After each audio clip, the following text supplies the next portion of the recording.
क्या आपको पता है कि गाड़ी के अंदर EMI का खर्चा सिर्फ 25% होता है, जबकि 50 से 60% तक का जो खर्चा होता है वो फ्यूल की वजह से होता है, और 10% के आसपास का खर्चा जो होता है वो ड्राइवर के ऊपर होता है। तो आपको ऐसी गाड़ी चाहिए जो आपका फ्यूल बचाए और ड्राइवर कंफर्ट का ध्यान रखे। नमस्कार, मेरा नाम है रोशन सिकरवार और आज हम बात करेंगे आइशर की प्रो 3018 प्लस हैचबैक के बारे में।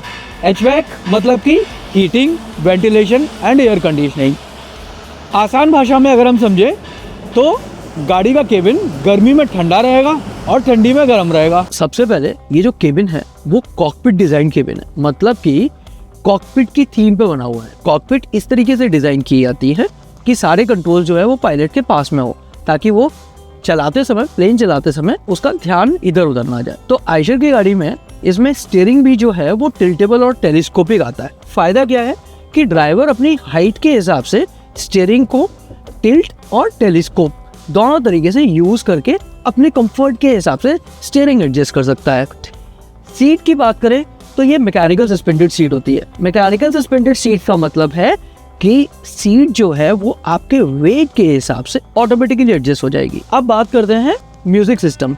तो ये जो म्यूजिक सिस्टम है ये ब्लूटूथ एनेबल्ड म्यूजिक सिस्टम है। तो एक तो यूज करना आसान है, आप AM FM वगैरह ये सब सुन सकते हैं, रेडियो सुन सकते हैं, और इसके अलावा आपका फोन भी जो है वो म्यूजिक सिस्टम से कनेक्ट हो जाता है। इसके बाद बात करते हैं M बूस्टर प्लस स्विचेस की। M बूस्टर प्लस क्या होता है? ये बहुत ही अच्छा फीचर है जो आइशर अपनी गाड़ियों में देता है।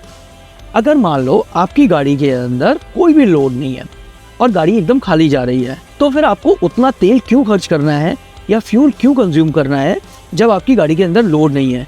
तो इसलिए आप इको प्लस बटन दबा सकते हैं और इसमें क्या होगा कि गाड़ी के अंदर फ्यूल एकदम कम खर्च होगा। नेक्स्ट इसके बाद बात करते हैं गाड़ी के अंदर एक और फीचर आता है, वो है फ्यूल कोचिंग का।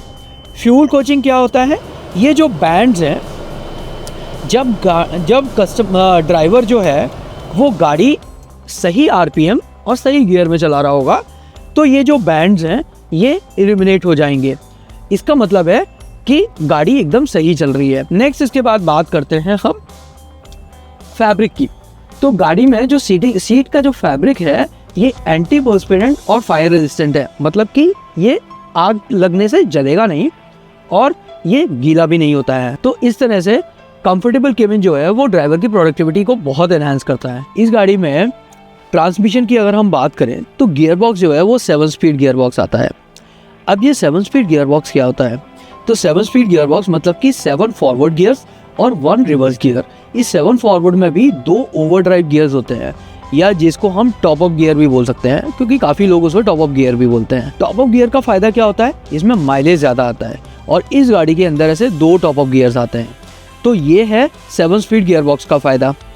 अब 7 स्पीड गियर बॉक्स का एक सबसे बड़ा सवाल जो आपका आएगा वो कि 7 स्पीड गियर बॉक्स मेरा 7th गियर जो है इंगेज ही नहीं होगा, तो मैं करूंगा क्या उसका? लेकिन यहाँ पे भी आइशर ने एक बहुत अच्छा काम किया है।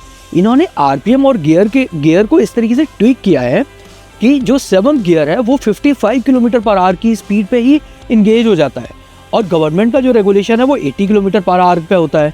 तो 55 से लेकर के 80 km/h तक आपके पास वो बैंड अवेलेबल है जहाँ पे आप ज्यादा माइलेज का फायदा उठा सकते हो। तो हम बात कर रहे थे फ्यूल एफिशिएंसी की।